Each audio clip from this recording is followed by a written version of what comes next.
We want to look now at worksheet management, how we can insert rows and columns, how we can show formulas, how we can copy and paste our information or move our information around.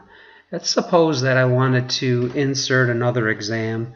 Maybe, I realized that we needed a retest, so I want to include an exam between numbers 1 and 2. If I right-click on the letter C, so I'm using my right mouse button, and notice there's an option to insert right here. So it slides everything over, and maybe I'll call this exam 1.5.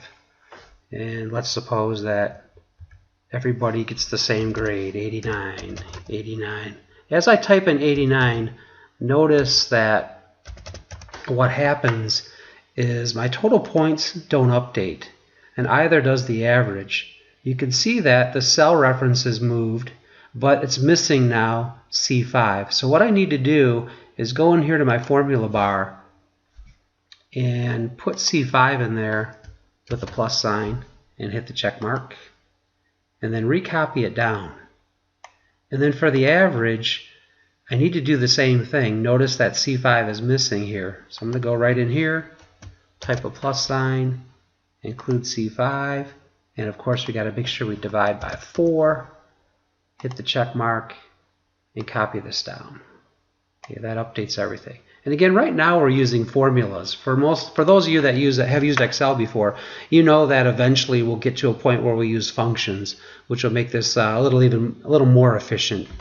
What I want to do next, inserting rows works the same way. I just right-click on the number here and get a shortcut menu, and I'll insert, and it slides everything down. But I'll cancel that or undo that. If I want to move the entire block of information, I can just select it like this. And I can point to the border, and I can move this anywhere within the worksheet, and everything automatically will recalculate. Put that back too. Okay. Another thing that you'll see in your assignments is that the author wants you to copy the worksheet. So if I right-click right now on this sheet and choose copy, he'll want you to paste it into another sheet. So I just click on sheet number 2, and I want it right up in A1. So I'm going to right-click here and notice all the different paste options that I get. Pay special attention to this because he'll tell you to choose one of these, and usually it's going to be formulas.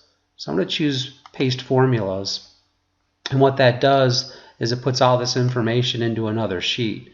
And notice that we lose the formatting because now we're looking at what we call formulas. In order to actually show the formulas now, you have to hold the control key down, and right below your escape key on most keyboards there's a little tilde key, and you want to hit the tilde key. And notice that it toggles us into what we call formula view. Okay, so even though you pasted formulas, you still have to toggle to actually see those formulas.